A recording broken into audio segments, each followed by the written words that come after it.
Bueno, vamos a arrancar y después vemos. Bueno, el tema que nos tocaba ver hoy va a ser la unidad 8. Habíamos visto esta cardiovascular, después tuvimos el parcial, así que vamos a arrancar con la unidad 8, que sería antiinfecciosos. O sea, ¿cuál es la idea de esta unidad, o cuál es el concepto que yo quiero que aprendan de esta unidad? Es a diferenciar los diferentes tipos de antiinfecciosos. ¿A qué me refiero? Cuando hablemos de antibacterianos, tienen que saber que estamos hablando de medicamentos que van a ser para tratar las bacterias. Cuando hablemos de antivirales, son medicamentos para tratar los virus. Cuando hablemos de antimicóticos o antifúngicos, son medicamentos para tratar los hongos. Y cuando hablemos de antihelmínticos o antiparasitarios, son medicamentos para tratar los parásitos. O sea, cada microorganismo va a tener su tipo de medicamento para tratar. Por lo tanto, si yo tengo una bacteria, le puedo dar antibacterianos, pero no le puedo dar un antiviral, un antifúngico o un antiparasitario. O sea, la bacteria se mata con los fármacos para la bacteria, los virus para los virus, bacterias, hongos para hongos y parásitos para parásitos. O sea que vamos a ver como una generalidad de las principales fármacos que tenemos para tratar los microorganismos, ¿sí? Pero el primer concepto que necesito es que aprendan o sepan diferenciar cuando hablamos de un determinado fármaco, para qué grupo nos referimos, y que cada uno tiene lo suyo. Por lo tanto, si yo tengo una infección bacteriana, nunca le voy a poder dar un antiparasitario porque no le va a hacer nada. Y así con cada uno. ¿Ah? Ese por ahí es el concepto. Lo que vamos a ver, yo les voy a ir hablando primero de unos conceptos y después les voy a ir hablando de los principales medicamentos según algunas clasificaciones, tanto de antibacterianos, antivirales, para hongos y parásitos. ¿Sí? De eso se va a tratar la clase. No necesito acá en esta clase que sepan qué hace el medicamento, qué efecto adverso tiene, qué mecanismo de acción tiene y demás, sino para qué tipo de microorganismo lo vamos a utilizar. Eso es lo que me interesa de este capítulo. O sea que lo que yo les vaya dando, el resumen que yo les vaya dando en el pizarrón, eso es lo que se tienen que aprender, tanto para parcial como para final, ¿sí? Porque van a ver que los apuntes por ahí lo tienen un poco más ampliado. Vamos a empezar con unos conceptos, con los primeros conceptos, que es el concepto de lo que sería bacteriostático y bactericida. Cuando nosotros acá empezamos con los antibacterianos, o sea, ¿a qué me refiero? Vamos a empezar a hablar con los fármacos que utilizamos para destruir las bacterias, ¿sí? O para tratar cuando nosotros tenemos una infección bacteriana.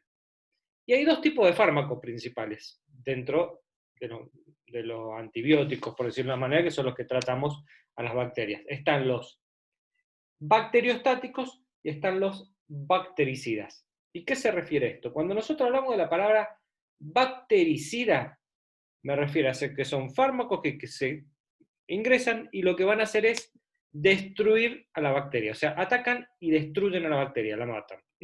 Eso es lo que hacen los medicamentos bactericidas. Y después tenemos otro tipo de medicamentos que son bacteriostáticos, que lo que van a hacer es inhibir el crecimiento de la bacteria hasta que nuestro sistema inmune actúe. ¿Sí?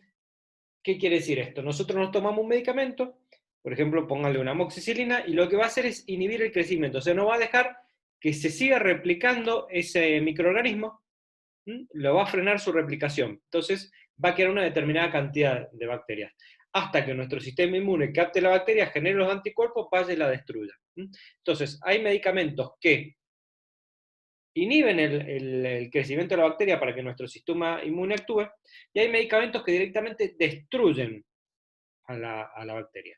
Esa es la diferencia entre bacteriostático y bactericida. Y otro concepto dentro de los antibacterianos es lo que es la resistencia intrínseca y adquirida, que es otro concepto que quiero que sepan. Resistencia intrínseca es la propia resistencia que trae la bacteria como especie. ¿Qué quiere decir? Con el correr de los años, generaciones, las bacterias fueron generando una determinada estructura que le hace resistente a unos determinados medicamentos, por su estructura. Cuando vimos bacterias, si se acuerdan, vieron que teníamos bacterias que eran gram positivas y gram negativas. Gram negativas tenían dos paredes celulares y gram positiva una. Entonces, si yo, por ejemplo, utilizo un medicamento, por ahí voy a poder matar solamente a las gram positivas y no a las gram negativas. Y al revés, o sea, van a ver que hay fármacos que destruyen a las bacterias gram negativas y otros que destruyen a las bacterias gram positivas. O sea, ¿qué quiere decir? Que la bacteria ya tiene una estructura que la va a ser resistente a un determinado tipo de antibiótico. Esa es la resistencia intrínseca, la propia que trae como especie según el tipo de bacteria. Y la adquirida es la bacteria va adquiriendo resistencia con la exposición antibiótica. O sea, cuanto más exposición antibiótica haya, la bacteria va mutando, se va defendiendo y va generando resistencia. Por eso están las bacterias que son multiresistentes o las resistencias que se van generando en las bacterias, que por ejemplo antes un antibiótico las mataba y después no. ¿Por qué? Porque se hacen resistentes a antibióticos. En base a este concepto, es muy importante saber qué tipo de medicamentos dar. ¿Sí? Por eso uno no empieza con los medicamentos de mayor espectro, que vamos a ver qué nos referimos a espectro, sino empieza con los de menor espectro, o sea, los medicamentos más simples. Por ejemplo, si yo tengo una bacteria simple que con una amoxicilina la puedo matar, le voy a dar amoxicilina, no le voy a dar un amoxiclavulánico, le voy a dar una vancomicina y demás. ¿Sí? ¿Por qué? Porque si no, cuando yo le doy una bacteria que tiene muy amplio espectro, lo que voy a generar es resistencia de ese, un antibiótico muy amplio espectro, voy a generar resistencia de ese antibiótico, entonces lo que me va a generar es que cuando lo quiero utilizar la bacteria va a ser resistente y no voy a tener más que utilizar, porque es como que utilizo los mejores. Ahora ya cuando les hagan los esquemitas los van a terminar de entender.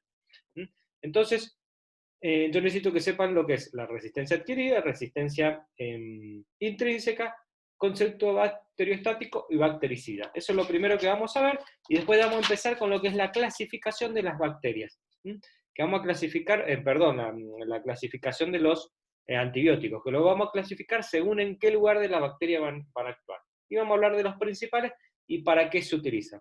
Esto es lo que yo les voy a dar ahora, es lo que necesito que ustedes vayan o que sepan de este capítulo. Les voy a girar, y vamos a empezar con el pizarrón. Entonces, lo primero que vamos a ver hoy, ¿sí? Dentro de antiinfecciosos, son los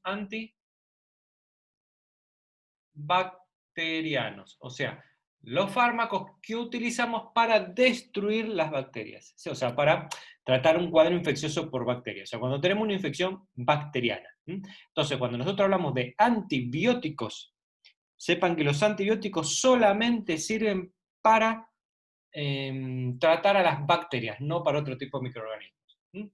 Cuando hablamos de conceptos, dijimos el primer concepto de lo que era bactericida. Y bactericidas son los fármacos que destruyen la bacteria, o sea, matan la bacteria. La destruyen, o vamos a ponerlo como matan, así les queda más, se entiende mejor. Los que matan la bacteria. O sea, yo le doy el medicamento y directamente va y mata la bacteria. Y después tenemos los bactericidas, bacteriostáticos, que lo que van a hacer es inhibir el crecimiento de la bacteria. Hasta que nuestro sistema inmune actúe, genere unos anticuerpos. Por eso generalmente uno cuando toma antibióticos lo toma por 5 a 7 días. ¿Por qué? Porque es el tiempo que tarda uno en generar los anticuerpos. Cuando uno pasaron los 7 días y generó los anticuerpos, ya ahí nuestro sistema inmune actúa y destruye a la bacteria. Mientras tanto, frenamos el crecimiento de la bacteria. Por eso es el tiempo que generalmente se da. ¿Cuándo utilizamos por ahí los bactericidas? Muchas veces cuando nuestro sistema inmune no funciona bien, o por ejemplo en pacientes que están inmunocomprometidos, ¿qué pasa? Ingresa una bacteria. Ahora, esa bacteria, nosotros no podemos generar un anticuerpo porque nuestro sistema inmune está deficiente. Entonces, en ese caso, se utilizan medicamentos directamente bactericidas, que destruyan la bacteria porque ahí sabemos que nuestro sistema inmune no puede llegar a actuar. Entonces, ahí tenemos el concepto bactericida y bacteriostático. Y el otro concepto es el de resistencia intrínseca, que este es el que trae la propia especie, que lo hace cuando una bacteria tenemos gram positiva, por ejemplo, yo le voy a dar una ciprofloxacina, por decir un antibiótico que mata gram negativas, no me va a servir. O sea, porque la bacteria tiene una estructura que ya es resistente a un determinado grupo de antibióticos. Esa es la que trae. Y después la adquirida es la que adquiere. ¿Y cómo la adquiere? Con la exposición excesiva de antibióticos. ¿Sí? Esos son dos conceptos. Y el otro concepto es el concepto de espectro de acción, que es el que yo le quería explicar, ¿sí? De los antibióticos. ¿Y qué me refiero con espectro de acción? Espectro de acción, piense como un abanico, se refiere a la cantidad de bacterias que puede destruir, ¿sí? Acuérdense que dentro de las bacterias que teníamos, las gram positivas, las gram negativas, las anaerobias, después tenemos las que pueden ser cocos, bacilos y demás. ¿Qué quiere decir? Por ejemplo, si yo utilizo un antibiótico, por ejemplo, que es le voy a dar un ejemplo, la amoxicilina, generalmente el espectro de acción es contra gram positivos. Ahora, yo le puedo asociar, por ejemplo, a la amoxicilina, otro antibiótico que es la amoxicilina más el ácido clavulánico, que por ahí lo han visto como el Optamox Duo. Esta amoxicilina más ácido clavulánico va a cubrir gram positivos, gram negativos y algunos anaerobios. O sea, cubre más cantidad de bacterias. O sea, que un medicamento no quiere decir que cuando yo tomo, por ejemplo, que este es el concepto que yo les quiero explicar, les voy a girar, así me ven. Por ejemplo, ustedes toman amoxicilina, ¿sí? Y le dicen, no, tomate el amoxiclavulánico que es más fuerte. ¿Qué quiere decir con que es más fuerte? No se refiere a que el medicamento es más fuerte. El amoxiclavulánico lo que va a tener es más amplio espectro. ¿Qué quiero decir? Yo con la amoxicilina puedo matar a las bacterias gram positivas, pónganle. Ahora, con el amoxiclavulánico puedo matar a gram positivas, gram negativas y algunos anaerobios. Entonces va a depender de la infección. Y acá es lo importante. O sea, no es que uno sea más potente el otro. No es que, si yo, por ejemplo, tengo una bacteria gram positiva que me la va a matar la amoxicilina, o me la cubre la espectroacción, y me la cubre la espectroacción de la amoxicilina clavulánica, cualquiera de los dos, yo se los doy, y el paciente se va a curar en la misma cantidad de tiempo. Porque no quiere decir que uno sea más fuerte que el otro. Lo que me quiere decir es que uno tiene más amplio espectro. Entonces, si los dos lo cubren, yo me tengo que ir al que tenga menor espectro de acción, que es la amoxicilina, y no gastarme uno que por ahí tiene más espectro de acción y me sirve para infecciones más importantes. Porque hay infecciones que tienen más cantidad de microorganismos, son polimicrobianas, entonces ahí sí me va a servir más el amoxiclavulánico, ¿ah? Porque tiene más amplio espectro, ¿sí? Esto tiene la amoxicilina, ponga el espectro, esto es el amoxiclavulánico, o sea, cubre más cantidad de microorganismos. Ahora, si el microorganismo está dentro de este grupo, le puedo dar cualquiera de los dos. ¿Qué me conviene darle? El más simple, ¿sí? Para no generar una resistencia adquirida del otro. Es más, ya hay muchas bacterias que son resistentes a la amoxicilina y hay que darle otro tipo de medicamento. Entonces, acuérdense, cuando ustedes hablan, no es que un medicamento sea más fuerte o más débil que otro, sino que tiene más amplio espectro de acción. A mismo cantidad es preferible siempre el más simple para no, ¿cómo se llama? Gastar, por decirlo de una manera, el otro. Entonces acuérdense lo que es el espectro de acción, que eso es importante cuando nosotros vamos a utilizar un tipo de medicamento. Entonces acuérdense lo que es bacteriostático, bactericida, resistencia adquirida, resistencia intrínseca y espectro de acción de un medicamento. Si ustedes van y agarran un prospecto, van a ver que lean una amoxicilina, una amoxiclavulánica, van a ver que uno tiene más cantidad de cobertura de medicamentos, de microorganismos que el otro. Ese es el concepto que quiero que les quede. Más o menos estos conceptos se entienden. ¿Tienen alguna consulta, alguna duda? Si lo entienden, vamos a pasar ya directamente a hacer la clasificación de los principales antibióticos para que vayan teniendo una idea, ¿sí? Lo voy borrando acá en el pizarrón. Cualquier cosa me van preguntando.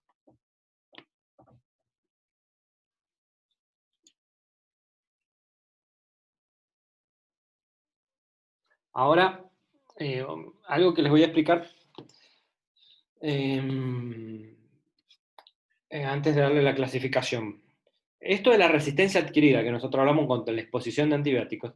Imagínense una bacteria que ustedes la tienen en el ambiente y una bacteria que la tienen dentro de un hospital. Las bacterias que tienen dentro de un hospital están más expuestas, ¿sí? Este tipo de antibióticos. Por eso las bacterias de hospital son más resistentes, Por eso las bacterias de hospital, cuando uno se agarra una infección intrahospitalaria, necesita antibióticos de mayor espectro, porque por ahí son resistentes a los antibióticos simples. Por eso una infección intrahospitalaria es más peligrosa que una infección de la comunidad. ¿Sí? Es un concepto por ahí que vieron que por ahí lo vimos cuando veíamos micro, que por ahí si era intrahospitalario era más agresivo y demás, porque por esta resistencia que genera, porque están expuestos a mayor cantidad de antibióticos. ¿Sí? Ahora vamos con la clasificación. Con la clasificación de antibacterianos. La vamos a clasificar según el lugar de la estructura donde inhiben. ¿Sí? Están las que inhiben la pared celular, acuérdense cómo era la estructura de una bacteria. La que inhiben la pared celular de una bacteria. Y los principales son las penicilinas.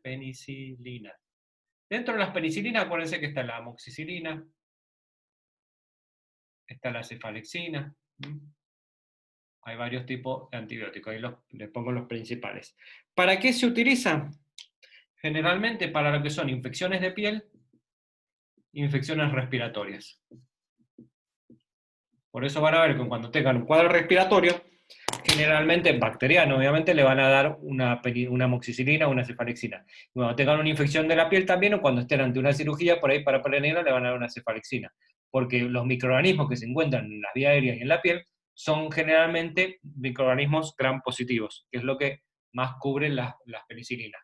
Si se acuerdan de micro, como por ejemplo el estreptococo o el estafilococo.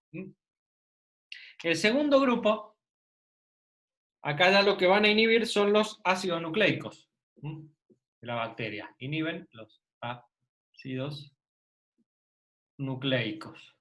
¿Y cuáles tenemos? Dentro de los que inhiben los ácidos nucleicos, por ejemplo, las quinolonas. Que las quinolonas, generalmente, ¿cuáles pueden ser las quinolonas? Pueden ser la ciprofloxacina, norfloxacina. ¿Sí? Dentro de estos, lo que van a hacer es la cobertura, como dijimos, estos generalmente son gram positivos. Acá estos lo que van a cubrir son gram negativos. ¿Y cuáles son generalmente las infecciones donde hay gram positivo? Por ejemplo, la infección urinaria. Todas las que sean infecciones urinarias, generalmente se utilizan las quinolonas. El tercer grupo, acá ya vamos a tener los que inhiben la síntesis de proteínas de la bacteria. Inhiben la síntesis proteica. Y acá vamos a tener los macrólidos. Dentro de los macrólidos tenemos, por ejemplo, la acitromicina, claritromicina. Estos generalmente también sirven contra gram positivos. Pueden tener también algunos gram negativos, gram positivos. Y también sirven, por ejemplo, se dan generalmente para el origen respiratorio. Y es como alternativa en el caso de que sean alérgicos a la penicilina. Y después tenemos otro grupo donde pueden estar el metronidazol y la nitrofurantoína. Yo no le he puesto todos, yo le he puesto los principales. Después cada uno en donde trabaje y donde esté van a ver que hay determinado grupo de antibióticos que se utilizan. Después les voy a mencionar otros que son de mayor amplio espectro ahora. El metronidazol generalmente se utiliza para anaerobios, cuando una infección es por anaerobios. Y generalmente la nitrofurantoína es cuando hay infecciones urinarias recurrentes.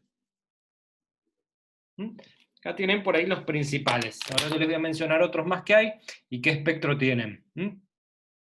Entonces acá cuando yo le diga, dígame la clasificación de antibacterianos, acá la tienen. ¿Sí? No hace falta que me digan que es para piel, para respiratorio, infección urinaria y demás. Eso se lo agrego como para que se vayan ubicando. Me dicen, inhiben la pared celular penicilina, inhiben los ácidos nucleicos quinolona, inhiben la síntesis proteica macrólida, después hay otros que son el metronidazol y la nitrofurantoína. ¿Sí? Ese es un tipo de medicamentos. Y hay otro grupo más, ¿sí? Que no está dentro de un grupo, pero tienen otros antibióticos que también se los voy a agregar, o por ahí los van a escuchar también nombrar. ¿sí?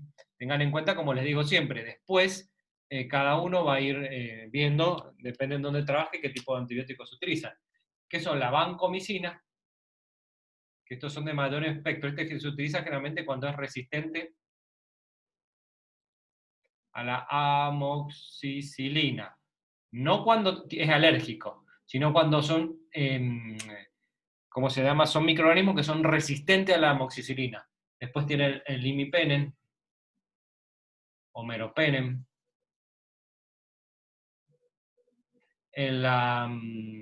después tienen otros que son la trimetroprima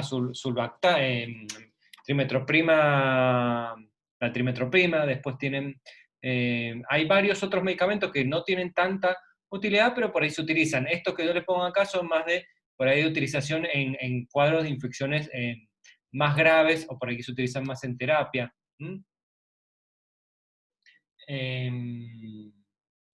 Y lo otro que quería explicarles, cuando ustedes tengan una infección, por ejemplo, van a ver, por ahí más que nada los chicos de enfermería, que muchas veces hay infecciones polimicrobianas.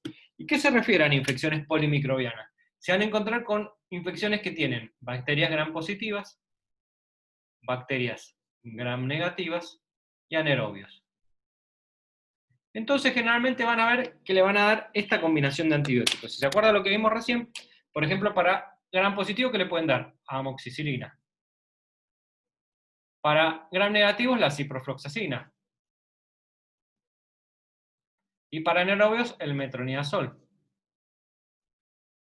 Entonces van a ver que ahí le van a dar pacientes que se tratan con amoxicilina, ciprofloxacina y metronidazol. ¿Mm? O a veces, en vez de darle amoxicilina y cipro, le dan la combinación que es el amoxicilina más clavulánico, que cubriría gram positivo y gram negativo. O sea, le pueden dar estos tres o le pueden dar este más este. Y lo que van a hacer es cubrir todo. Entonces, las infecciones polimicrobianas generalmente se manejan este tipo de antibióticos. Van a ver que hay un montón de otros grupos. Yo acá les puse los principales, después van a ver, depende de lo que uno tenga en donde trabaje, con qué se tiene que ir manejando. Pero lo que uno tiene que aprender más que nada es qué espectro de acción cubre el antibiótico. Entonces, si saben qué espectro de acción tienen, cuando uno tiene una determinada infección, sabe qué microorganismo la puede causar, porque se acuerda de micro, entonces sabe qué tipo de antibiótico le puede dar. O por ahí se le hace el antibiograma al laboratorio, el laboratorio le dice puede usar tal y tal. O es tal bacteria, entonces saben si es gran positiva que le pueden dar, si es gran negativa que le pueden dar, si es un anaerobio que le pueden dar. ¿Sí? Entonces, de esta manera, tenemos la cobertura, ¿sí?, de lo que serían los principales antibióticos. ¿Cómo es lo que yo les voy a preguntar a orígenes prácticos para que se vayan ubicando? Les puedo preguntar que me digan la clasificación, entonces me dicen, inhiben la pared celular, tal, inhiben la síntesis proteica, tal. O les puedo decir, miren, tal medicamento, ¿para qué se utiliza? Ustedes me dicen para bacterias. O les puedo decir, deme 3 medicamentos que se utilizan para bacterias. Ustedes me dicen para, el nombre. Yo lo que necesito es que sepan diferenciar qué medicamentos son para bacterias, cuáles para virus, cuáles para hongos, cuáles para parásitos. Eso es el objetivo de este capítulo. Y saber que si es un hongo se le da para hongos, si es bacteria para bacterias, pero no se pueden dar uno de otro porque no sirve para nada.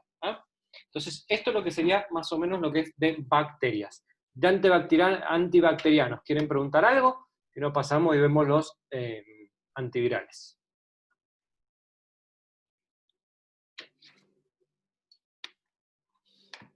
Bueno, cualquier cosa me van preguntando. Vamos con los antivirales.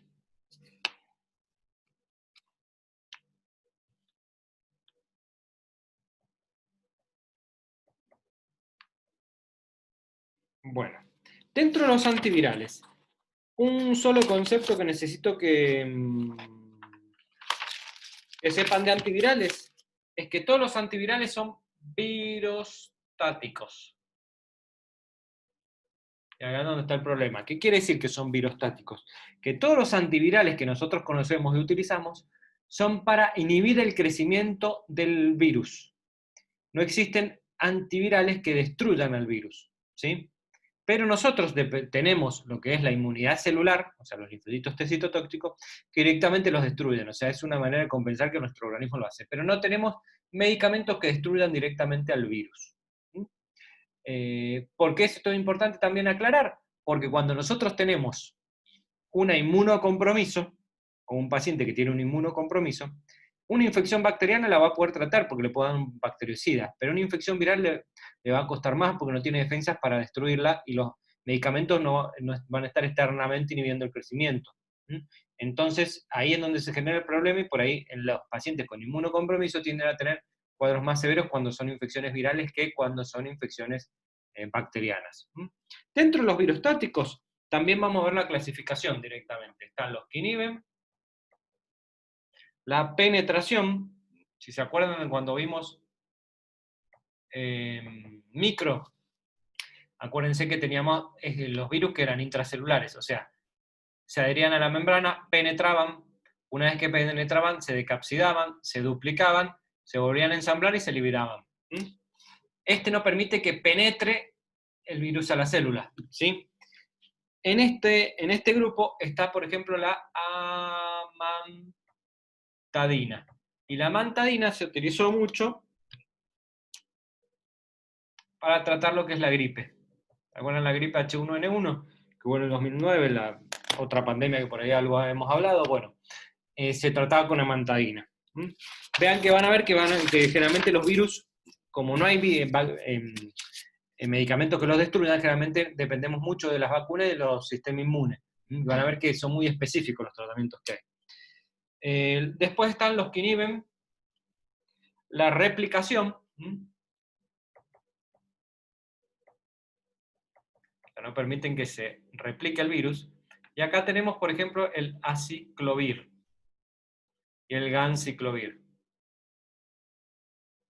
Y esto generalmente es el único por ahí antiviral que más se utiliza, que generalmente se utiliza para los herpes virus. ¿Mm? Por ejemplo, cuando tienen un herpes virus tipo 1, así a nivel labial, alguna lesión, bueno, se utilizan estos. Después están los que son los inhibidores de la transcriptasa y los inhibidores de, ¿cómo se llama?, de las proteasas. ¿Qué son estos?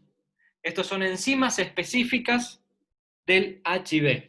Los que inhiben la transcriptasa, por ejemplo, puede ser la lamivudina. Y los que inhiben las proteasas, el ritonavir. Estos generalmente se utilizan junto con otros grupos, sí, como la ZT y demás, para el HIV.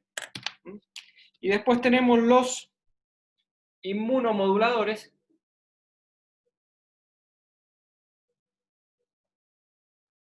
que son los interferones, que se utilizan para las infecciones crónicas, como por ejemplo la hepatitis C. ¿Sí? Entonces fíjense que no es como los antibióticos que tienen para la angina, para las infecciones de piel, para las infecciones postoperatorias y demás. O el gripe no se utiliza para una gripe la mantaína, fue en un caso puntual. HIV, para un paciente que tenga HIV, hepatitis, y si no, cuando tengan alguna lesión tipo herpética y nada más. O sea que fíjense que es muy puntual, o sea que de las infecciones virales dependemos de nuestra inmunidad. Por eso, la mayoría de las infecciones virales tienen vacunas. Está la vacuna de la gripe, está la vacuna de la varicela, el sarampión, la rubiola, y el HPV, el rotavirus, y podemos seguir. ¿Ah? Entonces fíjense que son menos grupos. Pero a mí me interesa que si ustedes le están hablando de la ZT, el ritonavir, la lamivudina, interferones, la ciclovir o amantaína, sepan que estamos hablando de antivirales. ¿Sí? Entonces cuando lo lean sepan que el paciente puede tener una infección antiviral, o está con un tratamiento de una infección antiviral. O si tienen uno de estos, no le van a dar un aciclovir a un paciente que tiene una infección bacteriana. ¿Mm? Y si el paciente tiene una infección viral, que ahí es también lo importante, que es en dónde está, que generalmente por ahí en los niños puede aparecer infecciones virales, no le vamos a dar un antibiótico. Porque lo único que vamos a generar dándole un antibiótico a una infección viral es que por ahí vayan generando resistencias otras bacterias que están al antibiótico, pero no vamos a mejorar la infección viral. Por eso se trata de controlar, porque todas las infecciones virales en los niños lo que hay que esperar es que generen su inmunidad o su anticuerpo. Pero no darle antibiótico porque no va a servir nada y podemos empeorar. Entonces por eso es importante saber diferenciar que estamos ante una infección viral o ante una infección bacteriana. Porque si le damos uno al otro, no le va a hacer absolutamente nada. Entonces acuérdense de lo que son los antivirales, cuáles son los grupos de antivirales, y fíjense que son para enfermedades específicas.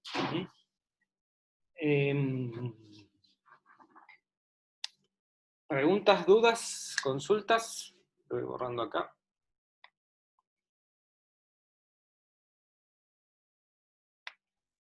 No, profe, se entiende. Bueno, entonces ahora vamos a pasar a ver dos grupos pequeños, que lo que quiero acá es yo le voy a dar los nombres y ustedes sepan, igual que esto, el nombre y para qué se utiliza, pero sepan para qué tipo de microorganismo es, ¿sí? O sea que les voy a dar los nombres de algunos medicamentos para los hongos y otros para los parásitos. Vamos a empezar con los antimicóticos. Entonces, cuando ustedes escuchen la palabra, vamos a borrar acá, antimicóticos o antifúngicos, sepan que nos estamos refiriendo a los hongos. O sea, medicamentos para tratar los hongos, ¿sí? Y acá vamos a mencionar a la anfotericina B, a la nistatina, al fluconazol y al miconazol.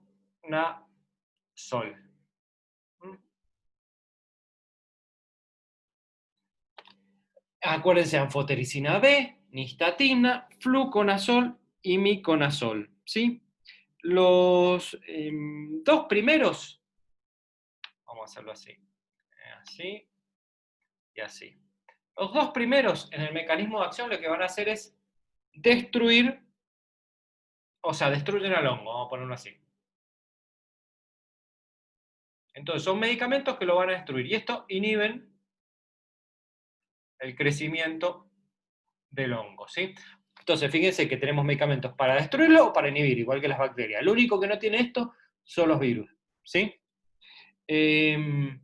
Generalmente, este se puede dar por vía endovenosa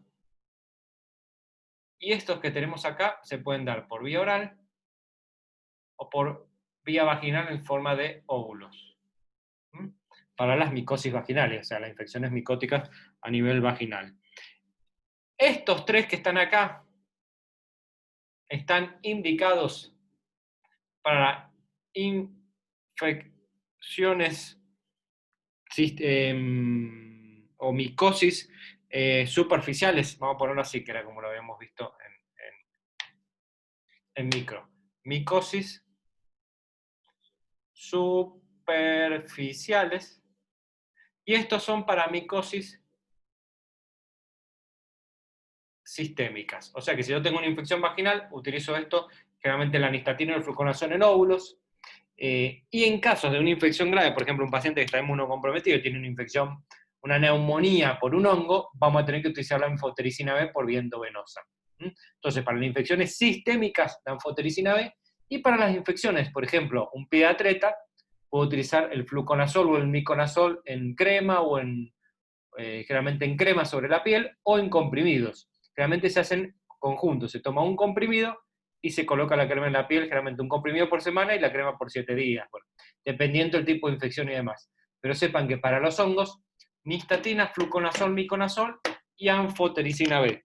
Entonces, cuando tengan un paciente que esté tratado con miconazol o fluconazol, saben que es para un hongo. Cuando ustedes vean una persona que tiene una infección micótica, es muy común, por ejemplo, los pediatretas, por ahí que les consulten por ahí personas que por ahí ahora cuando viene el verano, por ahí que tienen pliegues, por ahí porque son más, tienen mayor peso, se genera como una humedad en una zona y generan como una lesión micótica blanquita en la piel, ¿sí?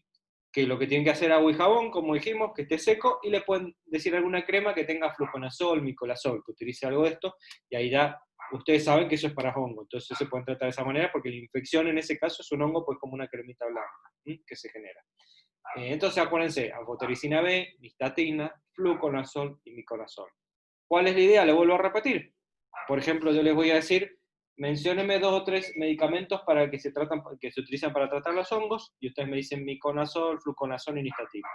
O yo les puedo decir, el fluconazol, ¿para qué es? Y ustedes me dicen, para tratar una infección por hongos o micótica. Esto es lo que sería de hongos. Solamente esto que yo les he dado acá es lo que necesito que se aprendan. Tanto para el parcial como para los finales. Ahora lo que yo les voy a anotar es lo mismo, pero el último grupo que sería para los parásitos. Denme un segundo que borro acá el pizarrón. Y ahí los anotamos. Les voy a girar un segundito. Entonces, el otro grupo serían los antiparasitarios o antihelmínticos. Esto es para los parásitos. Bueno, ahí está antiparasitario. Estos son para tratar cuando nosotros tenemos infecciones por parásitos, ¿sí? Bueno, y acá vamos a tener un grupo que es el mebendazol, que tendrían cuidado de confundírselo, o vieron que el otro era fluconazol, miconazol, terminan en sol, no se lo confundan que es para un hongo, sino es para parásitos. El otro es el praziquantel, mebendazol, el otro se llama praziquantel, son nombres complicados esto, y el otro se llama la piperacina.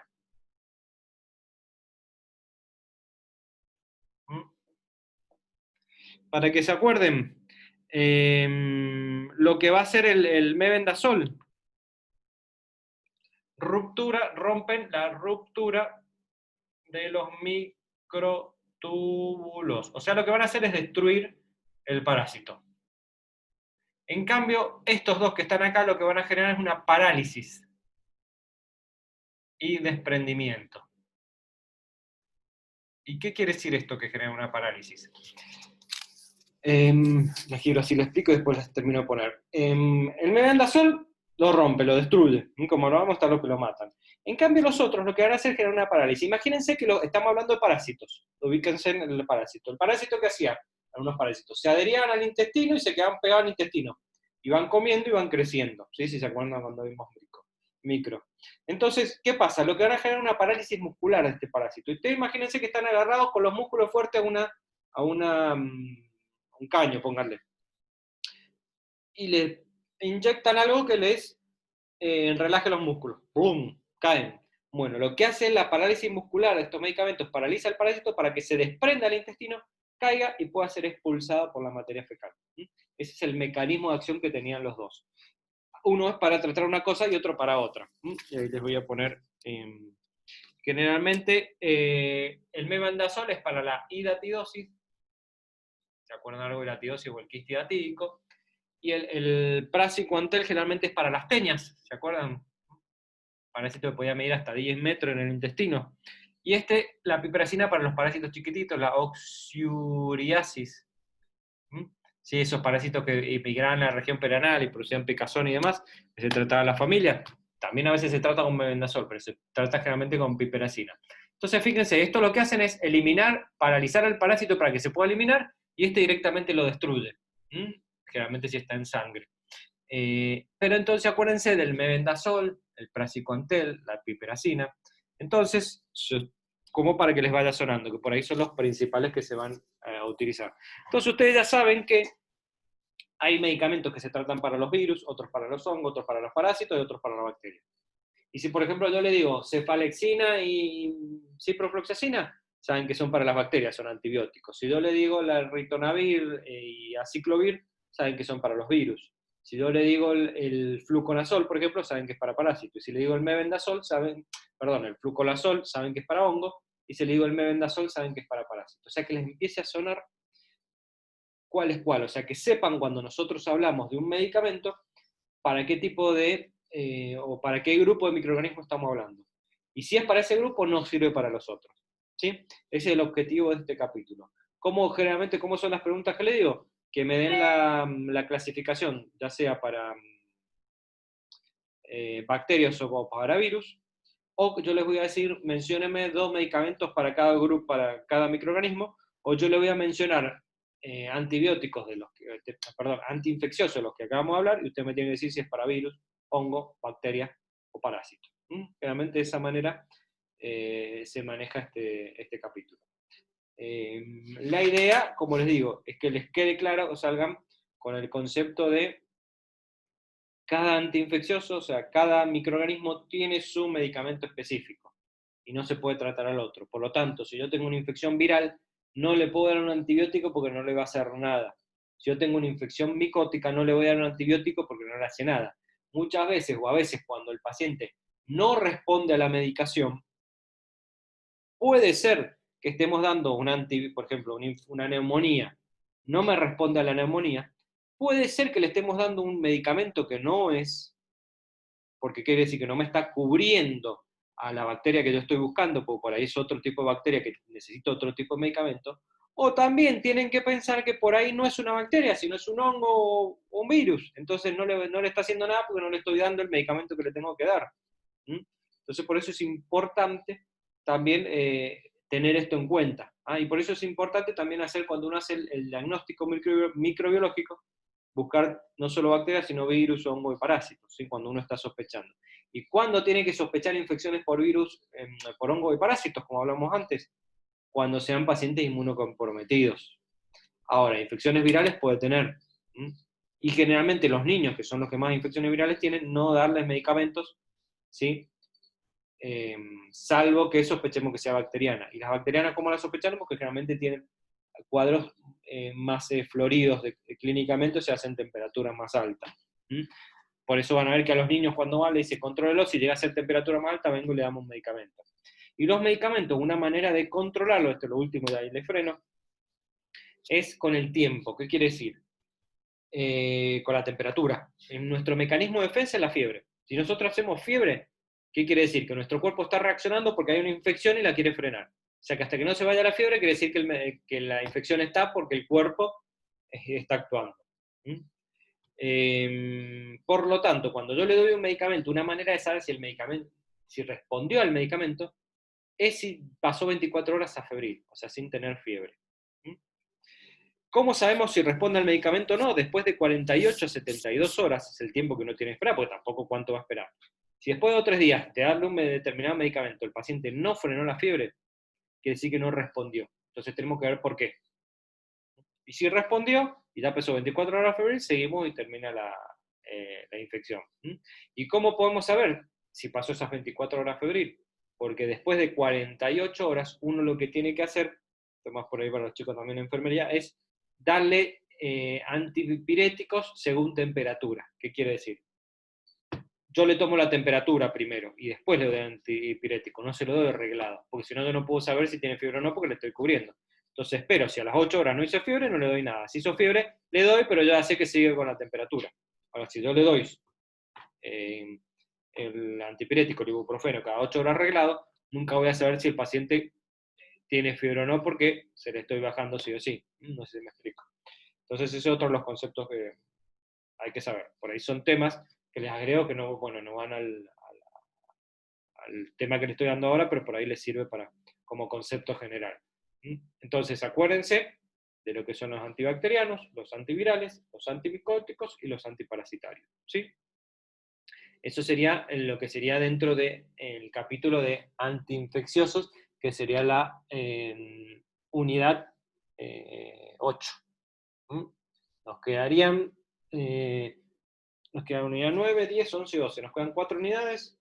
La 9 un poquito más larga, la 10 es cortita, la 11, nos quedan 2 unidades un poco más largas y 2 cortitas. Por ahí hay 2, las podemos ver después juntas. Vamos a ver, o sea, entre más o menos unas 3 clases más, yo creo que terminamos 3, 4 clases más, terminamos el programa y después ya nos quedaría, una vez que terminemos, rendir segundo parcial, y después rendir segundo parcial, recuperatorio el primero y recuperatorio el segundo, para el que tenga que recuperar. Y con eso ya dejamos las regularidades. Y en caso de que alguien tenga que ir a global, ya después vemos la fecha. ¿Consultas, preguntas, dudas? Se escucho. No, profe, se entendió todo. Bien, bueno, cualquier cosa, si no me lo avisan al grupo. Profe, ¿yo le puedo hacer una pregunta? Sí, sí, escucho. Eh, Usted estaba hablando de, creo que sí, bacterianos, los de la piel, Sí. que se le coloca que penicilina. ¿Hay algún otro tratamiento para la infección de la piel que no sea penicilina? A ver, sí, a ver, yo dije, a ver, lo que yo quise decir es, en la piel, vos generalmente tenés los cocos gram positivos. Entonces, el que cubre contra los cocos gram positivos, por ejemplo, son las penicilinas. Las penicilinas son un grupo de antibióticos, dentro de los cuales está la amoxicilina, las cefalexinas y demás. Muchas veces cuando uno tiene una cirugía, ¿qué pasa en una cirugía? Tiene que cortar la piel para hacer la Mm. cirugía. Entonces, al cortar la piel, uno da preventivamente una cefalexina, por ejemplo, una penicilina, para impedir las infecciones, porque está tratando la piel. Otra cosa diferente es cuando se generan dermatitis, que son inflamaciones de la piel. ¿Mm? Que generalmente para las inflamaciones de la piel, por ahí a veces se pueden dar algún antiinflamatorio, o a veces se pueden dar otro tipo de antibióticos, como por ejemplo también se pueden utilizar a veces los macrólidos, o a veces se pueden utilizar sí, la clindamicina, a veces se utiliza, pero hay otro tipo de medicamentos, no es la penicilina el único que se utiliza para la piel, es el que Claro, la generalmente se utiliza. penicilina es la que inhibe la pared celular, digamos. Sí, es el que generalmente se utiliza, pero hay varios tipos de antibióticos que vos podés utilizar para la piel. O sea, en realidad no es que el medicamento es para la piel, en realidad el medicamento lo que trata es a un tipo de microorganismo, por ejemplo los gram positivos. Después depende en donde el lugar del cuerpo donde esté y el tipo de infección que tengas, es el tipo de antibiótico que se puede utilizar. ¿Mm? No sé cuál específico, antibiótico específicos preguntabas. Eh, la verdad que no me acuerdo, lo que pasa es que mi tío tiene una infección en la piel.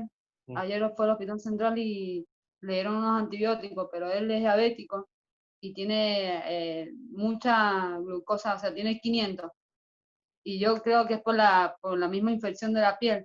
Entonces, bueno, quería saber eso, si, no sé, por ejemplo, colocándole una penicilina, a lo mejor le hace otra reacción a la piel o no. Primero hay que ver si es alérgico o no a la penicilina, pero la penicilina, por ejemplo, la puedes utilizar. La penicilina puedes utilizar por vía oral, por inyecciones.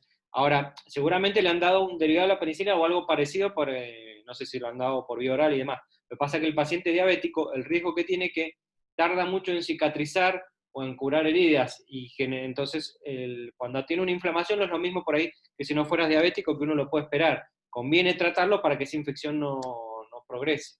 ¿Ah? Deben haber dado Ok. un antibiótico específico para alguna infección de piel.